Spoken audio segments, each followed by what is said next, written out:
সবাই কেমন আছো বন্ধুরা? আশা করছি ভালো আছো। রান্নাবান্না নিয়ে চলে এলাম তোমাদের মাঝে। আমি খুব রান্না করতে ভালোবাসি, কিন্তু আমার শরীরটা খারাপের জন্য আমি ঠিক করে ভিডিও দিতে পারছি না। আর ভয়েসটা তোমরা নিশ্চয়ই বুঝতে পারছো, আমার ভয়েসটার খুব আওয়াজ কমে গেছে, ভয়েস দিতে পারছি না। ডাক্তারবাবু তো একদম ভয়েস রেস্টে রাখতে বলেছে। আজকে আমি রান্না করব নিরামিষ, মানে আজকে না, এটা কালকে শনিবারের নিরামিষ রান্না হয়েছিল। একটু কোপ্তা বানিয়ে নিচ্ছি। ফ্রিজে কিছুটা মানে ছানা ছিল, একাদশীর দিনে ছানা নিয়ে এসেছিল, কিছুটা খাওয়া হয়েছিল, কিছুটা রেখে দিয়েছিলাম, সেটা দিয়ে কোপ্তা বানিয়ে নিলাম। আর এদিকে আমি রান্না করব পটল আলু দিয়ে কোপ্তা। আর প্রথমেই দেখিয়ে দিলাম ভাত বসিয়ে দিয়েছি। আর মুগ ডাল রান্না করতে বলেছিল, তো আমি আর মুগ ডাল রান্না করলাম না। মটরের ডাল আনতে বলেছিলাম, বাজার থেকে নিয়ে এসছে। মটরের ডাল রান্না করব, আর সঙ্গে পটল ভাজা করব। আর এদিকে ছানার কোপ্তাটা রান্না করব পটল আলু দিয়ে। সেটা পটল আলুটা তো কেটে নিচ্ছি, মানে আর ওদিকে ডালটা আমার প্রায় সিদ্ধ হয়ে গেছে, আর ভাতটা হাফ হয়ে যাওয়ার পরে নামিয়ে নিলাম। এবার একটা তাওয়া বসিয়ে দিয়ে কোপ্তাটা ভেজে নেব। কোপ্তাটা বেশ সুন্দর হয়েছে। পিছনের আমার রান্নাঘরে সবুজ ভিউ দেখো কত সুন্দর লাগছে। খুব গরম, কিন্তু একটু সাইডে চলে আসি গরমের জন্য। রান্না করতে বারণ করেছে ডাক্তারবাবু, কিন্তু রান্নাটা ছাড়তে পারি না।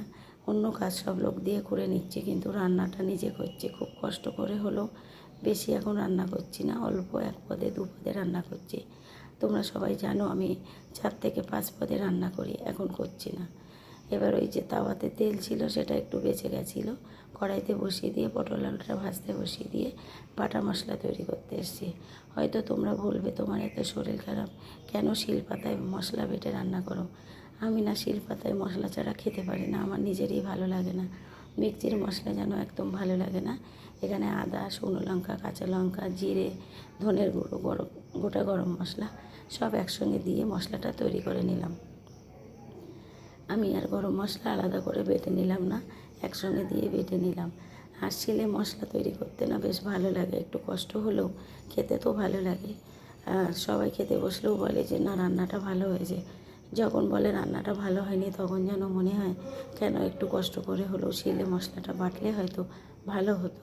তা শিলতে থেকে মশলাটা তুলে নিলাম। চলো, পটলটা ভাজতে বসিয়ে দিয়েছিলাম, ভাজাটা প্রায় অনেকটা হয়ে গেছে। এবার আমি পটলটা নামিয়ে নেব, নিয়ে ওই কড়াইতে ফোড়ন দিয়ে দেব। ওই কড়াইতে একটু তেল দিয়ে শুকনো লঙ্কা, তেজপাতা, পাঁচফোড়ন ফোড়নে দিয়ে দিলাম। আর ওদিকে পটলটা তো তুলে নিয়েছিলাম, বাটা মশলাটা তুলে দিয়েছিলাম। পটলটা যখন ভেজেছিলাম ওখানে আমি লবণ দিয়েছিলাম, তাই জন্য আর লবণ দিলাম না। হলুদ দিয়ে মশলাটা বেশ ভালো করে কষিয়ে নিলাম। তেলটা ছেড়ে দিয়েছে। এবার আমি ভেজে রাখা পটল আলুটা তুলে দেব, দিয়ে বেশ মশলার সঙ্গে ভালো করে মিশিয়ে নেব। নিয়ে এবার এখানে জল দিয়ে দেব। কোপ্তাটা একটু পরে দেবো, ঝোলটা একটু ফুটে গেলে। আর পটল আলুটা কিন্তু 50% সিদ্ধ হয়ে গেছে। এবার একটু ফুটতে থাক, কিছু সময় ফুটে গেছে, দেখতে পাচ্ছ আলুটা কিন্তু সিদ্ধ হয়ে গেছে। এবার এখানে ভেজে রাখা কোপ্তাটা তুলে দেব। আর নিরামিষ দিনে না এক এক দিন এক এক রকম হলে বেশ ভালো লাগে। রোজ সয়াবিন, রোজ পনির কিন্তু ভালো লাগে না।